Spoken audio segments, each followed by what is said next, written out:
A 2021 video featuring the Minister of State for Defense and former Governor of Zamfara State, Bello Matawalle, stating that not all bandits are criminals, has resurfaced online, sparking controversy. Speaking with journalists at the Aso Rock Villa, Matawalle claimed that some bandits take the law into their own hands because they are ill-treated by vigilante groups who go to their settlements, destroy property, and take their animals, leading to reprisal attacks. Let's take a look. It's the same, and it's not all of them are criminal.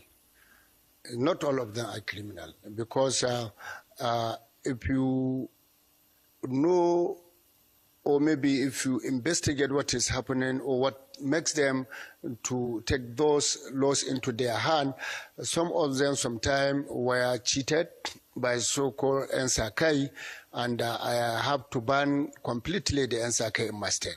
The Nsakai, those called vigilante group, who normally went to their settlement, destroy their property and take their animals.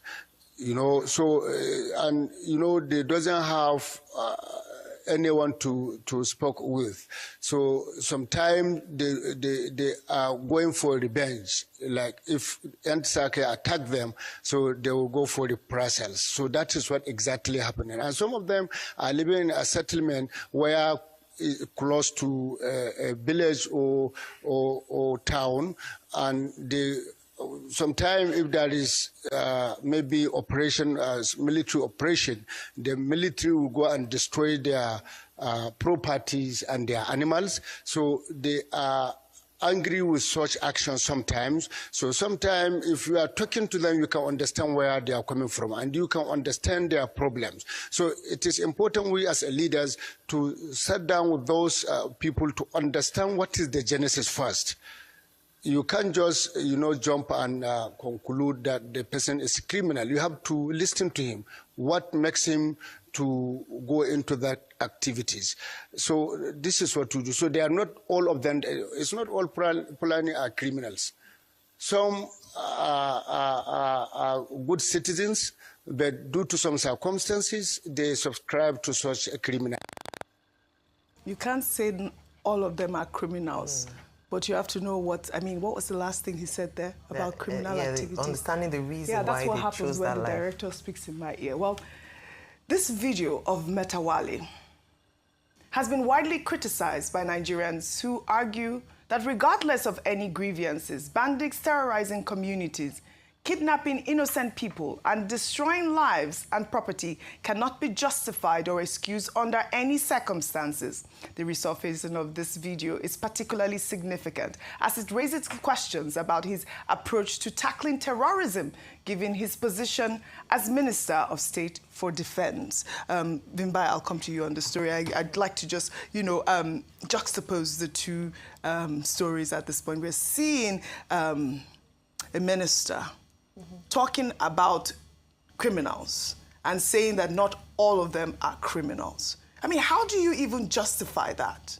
And Oji, and you also have to add the dimension of the fact that he's, former governor of Zamfara State, and that the current governor of Zamfara State has raised several complaints and concerns about the fact that he's been trying to get collaboration and assistance to deal with banditry, insurgency, criminality in his state, but it's falling on deaf ears. And you ask yourself, well, if this is the person who is part of the people at the helm of affairs with regards to defense issues, and you look at somebody like General Christopher Musa, who is being praised for the collaborative element that he brought to his home state. And then you look at this gentleman who, in all intents and purposes, seems to have abandoned the security issues of his state. And why is that? Because he's chosen to sanitize banditry, criminality, and insurgency. We cannot sanitize criminality.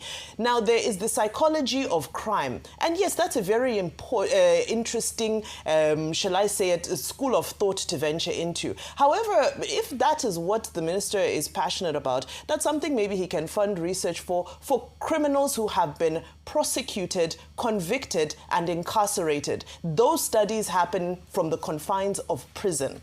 We cannot continue to treat people who are perpetuating all manner of crimes, terrorist activities, from abducting school children, you hear stories of pregnant women, vulnerable soft targets living in fear. People have been displaced. And in all of this, we're trying to create a narrative where the perpetrators of this crime are the victims. They are not the victims in this. Like I said, there is the psychology of criminality, which is something that people can pursue in their own time. And if they want to make investment into, the study of all of that, everybody is welcome to do so. But that's something that you study for people who are inside prison. They're incarcerated because they felt the full wrath of the law. Now, what are the three things that are currently on the table? Number one, people are saying these groups must be disarmed. Number two, people are saying we need to see displaced people going back home. And number three, which really ties in directly to this, is let's see the prosecution of these people. No, we're no longer in the realm of explaining away these problems when they are posing daily, not just an existential threat to these communities and these states, but it's now becoming an existential threat to Nigeria as a whole. So this type of rhetoric and body language, I feel, has no place in this rejigging of security infrastructure that our president is doing at the moment. All right, Dr. Abati, I'll read. Well, Dr. Abati. Okay, very quickly. Let me start with Matawale. It's straightforward. The context is what is important. In 2021 or thereabouts, I think he was still governor of Zamfara State. And then in February of that year, he had visited President Muhammadu Buhari. And it was on that occasion that he made the statement that not all bandits are criminals. He also said not all Fulanis are criminals. I agree with that second statement, that it's not all Fulanis that are criminals, because we always condemn the stereotyping, the ethnic profiling of Fulanis. Which is something that we have to learn how because there are criminals in every community, in every culture, wherever you go in Nigeria. Ethnicity. But this is a statement about all bandits are not criminals. They are doing reprisal attack because vigilante groups do not treat them well and all of that. Well, English is a second language for many Nigerians, and particularly African leaders. What was he trying to say? Even the ones who studied abroad. Okay. So if you look at the dictionary, a bandit, I believe, is an outlaw. He's a lawless person. Yes. He's somebody who breaks laws. Who is that? He's a criminal. He's a criminal. A complete criminal. Yeah, but you see, this is why even when you say you have gone to university in Nigeria or wherever, when you want to go to US, they will say you must come and take test of English as a second language. Yes. There seems to be a received opinion that whether you're a bandit or you're a terrorist or you are an insurgent, as long as you engage in any lawless behavior, you are a criminal. That's it. Now, but under the Buhari administration, they were mollycoddling bandits, insurgents, giving them ashwebi, preparing jollof rice for criminals who should be arrested. Yes. So maybe that's what influenced him. Now that he's Minister of State for Defense, maybe we have a different opinion to justify his new position. Well, I hope However, what we have seen under the Tinubu administration is that the Tinubu administration says it will not pay ransom. It will not mollycoddle. Whoever you are, once you go against the law, you are a criminal. Right. However, under this same Tinubu administration, we have seen some government officials, romancing with terrorists, like Honorable Engineer Kandarawa from Bakori local government area of Katsina State, yes, who met with notorious bandits that the defense headquarters is looking for. Correct. And he said he was going to rescue 37 children. That's a man that should have been handed over to the defense headquarters immediately. Well but said, you see, Dr. these contradictions we deal with. Now, on the issue of armed forces. No, we've discussed that. Can we take this two-faced story? Otherwise, we won't be able to take it. You want a romantic... We've discussed the armed forces. Good one on President Bola Ahmed Tinubu. Now, let's take this story, and it's based on popular demand. Legendary Nigerian artist Tubaba also known as Two-Face Idibia, is currently trending on social media following reports of his arrest in the United Kingdom last month after a serious altercation involving his new partner, Edo State lawmaker Natasha Osawaru. The couple allegedly began the argument at Gatwick Airport before finishing it at a store where they were both arrested for public nuisance. The surfacing video directly contradicts Tubaba's earlier denial via social media that his failure to perform at a UK event on October 2nd was due to a sudden health issue, as rumors at the time had suggested he was arrested. The public drama, which included Natasha yelling that she was pregnant for Tubaba during a fight, and the couple taking their dispute to media personality Daddy Freeze's Instagram Live, has gone viral on social media. Let's take a look. Don't do that! Don't do that! Don't do it! Don't fucking do it! Every day you're gonna shout for me. What do you have? Don't do it! Why are you shouting at me? I just want to quiet this conversation. Why are you raising your voice at me?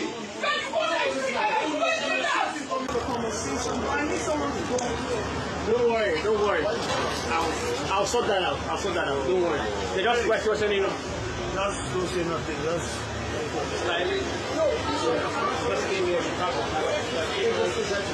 Daddy free. You know, they should see us together. I'll catch her.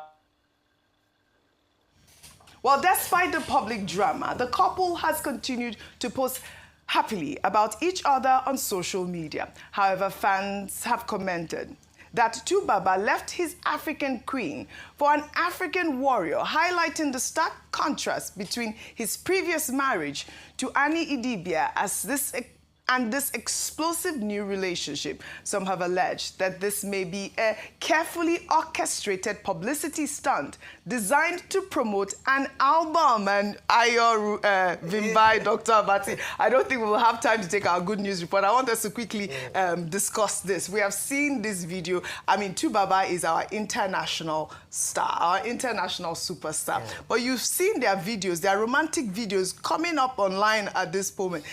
Tubaba has not come out to debunk anything at this point. Your thoughts on the story? Okay, first of all, he's a legend. Complete legend. He just turned 50, celebrated, I believe, 20 years on stage. A number of celebrities today who are on the world stage refer to him and give him the honor that's due to him. So it's very sad to see such a legend being, used as fodder for conversation on social media. But I think this points to what we've seen in recent times, either from Senator Ned Nwoko and other public figures like this, is around the institution of marriage. And that there is a big conversation around what happens within and how it can escalate and actually undo years of work and reputation that you've built over the years. The truth is that when it comes to marriage, what happens inside, you don't know the true story until you hear the one side, the other side, and then the truth. But I believe that, there was an issue around domestic violence. That's him being handcuffed there, and the video was leaked. But beyond this are serious issues. Number one is that the person in question, one of the people in question, is a lawmaker in Edo State. Yes. There are serious accusations around drugs. We should not take these things lightly. They should be investigated. And then three is about role modeling. Yes, celebrities say that I didn't call myself, I didn't ask anybody to look up to me, but the truth is that when you achieve a certain status, people do look up to you. What kind of role modeling do we have in the name of celebrities that we have, currently? So these are some critical issues. And finally, on this point, don't envy what you are not party to. Some people have looked at them and God when. I saw a comment that somebody said, I said God when I saw their video. Father, God on when, please. I'm not winning on anyone. But I'm not laughing at them. It's a sad situation and I pray that they resolve it. When? I don't even know. That, people say, God when, do my own. So it's like, God, don't when, no. I see. Vimbai, your thoughts quickly. So she's Dr. Abati. Postpartum, isn't she? Yeah. Just a totally different angle. There is such a thing as postpartum rage. Yes. Postpartum comes in different forms. Some people get depressed. Some people actually become extremely aggressive and enraged. I don't know the details. I don't really care to know the details of what happens in their relationship. But I just thought, for the sake of public public interest that, you know, postpartum rage does exist. It is a thing. I'm not enabling or excusing bad behavior, but women do go through a lot psychologically after giving birth. So that's my two take. Very quickly. How or why Innocent Idibia, popularly known as Two-Face, went from African queen to African warrior is his personal business. However, the conduct of Honorable Natasha Osawaru is what the Edo State House of Assembly is summoning her for. And Blessing Agbebaku, that's the name of the Speaker of the House, says her conduct in recent times has been exposing the Edo State House of Assembly to disrepute, that they find her conduct embarrassing, and that she should come and explain herself why disciplinary actions should not be taken against her. So it's about ethics for them. It's about decorum for the Edo State House of Assembly. I think that's an important part of it. But as for whether African queen or African warrior or, Innocent Idibia's libido, no, that's off limits for me. I didn't hear the last word you said. Well, all right. Okay, I mean, well, we pray for, some sort of revelation at the end of the day, and then, they should hopefully come back together because, I mean, I don't know. What can I say? They'll be fine. I'd like to thank you. They'll be fine, right? Okay, good assurance. I've seen loved up videos at the end of the day. Last, they'll be fine. I'd love to thank you all for your great analysis, as always, on What's Trending. I hope our viewers are now satisfied.